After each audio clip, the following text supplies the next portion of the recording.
Il y a un an, exactement, on déplorait 77 morts, je crois, c'était à Gao, sur la boucle du Niger, au Mali, suite à un attentat, effectivement, djihadiste, on peut le dire. Ouais. Le phénomène s'est amplifié, celui du terrorisme au Sahel, dans cette vaste région. Ah bah oui. Alors là, c'était effectivement il y a un an tout pile, puisque c'était le 18 janvier 2017, c'est pour ça que je vous en parle aujourd'hui.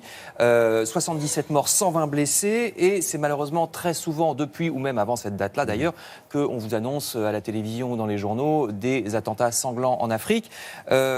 Donc c'est pour ça que je voulais me pencher sur ce problème. Si je remonte simplement sur 3 années, regardez ces images. Par exemple, en 2015, 20 morts à Bamako dans l'attaque de l'hôtel Radisson au mois de novembre. Puis en décembre, 27 morts, vous voyez ici, et 80 blessés sur une île du lac Tchad dans un attentat suicide. Ensuite, en 2016, en mars, 19 morts à Grand-Bassam en Côte d'Ivoire. Octobre 2016, 8 morts au Nigeria dans une attaque à la voiture piégée.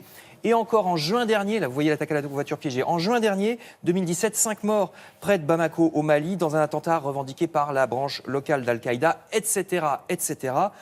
Les populations locales, contrairement à ce qu'on dit parfois, sont les premières touchées. Ce n'est pas que l'Europe qui est victime du terrorisme islamique.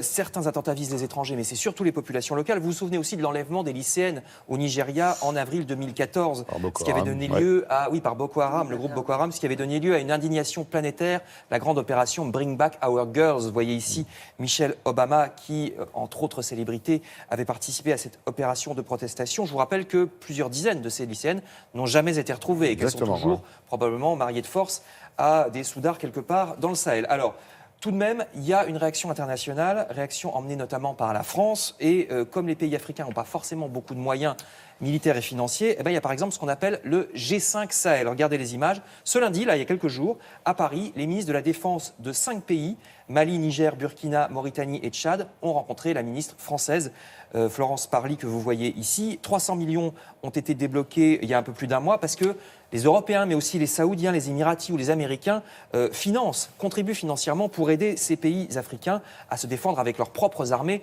contre les terroristes. Mais il y a aussi sur place des armées occidentales qui contribuent à la défense contre le terrorisme, surtout l'opération militaire française Barkhane depuis 2014 avec 3000 soldats français, 200 blindés, des hélicos, des avions de chasse. Tout ça avec, si on ajoute les casques bleus de l'ONU, ça fait qu'il y a quand même 15 000 soldats sur place contre les terroristes. Alors comment ça se fait qu'on n'y arrive tout de même pas? Parce que la zone est absolument immense. La zone est immense. Si je ne parle que des 5 pays du G5 Sahel, donc sans même parler du Nigeria ou de la Côte d'Ivoire où il y a aussi des attaques, cette zone-là que vous voyez, c'est aussi grand que l'Europe. Donc forcément, ça pose quelques problèmes. Cette zone du Sahel, c'est-à-dire la limite sud du Sahara, les terroristes, ils ont un avantage sur nous, c'est qu'ils la connaissent très bien, ils connaissent la moindre grotte où se cacher. Donc c'est pour ça que, alors qu'ils ne sont pas très nombreux, les branches sont 200-300 hommes par brigade. Alors, ce sont des organisations, je dis brigade parce que c'est des organisations vraiment très très éclatées. Il ne faut pas s'imaginer que c'est une armée constituée. Il y a des petits chefs qui ne sont pas d'accord entre eux. Les conflits se superposent entre les buts crapuleux, la prétendue religion, les rivalités ethniques ancestrales. Tenez-vous bien, il y a par exemple le groupe Al-Mourabitoun, le mouvement pour l'unicité du djihad en Afrique de l'Ouest, l'État islamique dans le Grand Sahara, Al-Qaïda au Maghreb islamique et j'en passe. Boko Haram, vous l'avez dit.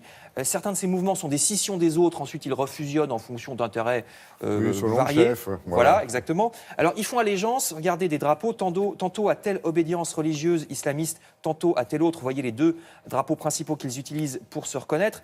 L'un de ces mouvements, Al-Qaïda au Maghreb islamique, c'est même l'héritier des années 90, des années de plomb algériennes. Vous voyez, il y avait eu le groupe salafiste pour la prédication et le combat qui était lui-même une dissidence du GIA, le groupe islamique armé. Donc vous voyez que ça remonte vraiment à très très loin. Fils GIA, oui, c'est lointain. C'est les années 90. Oui. Donc ça fait pratiquement 30 ans que ça dure.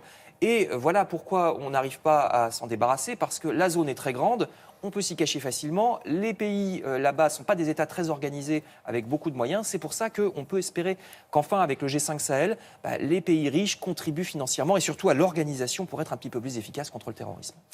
Merci beaucoup Frédéric.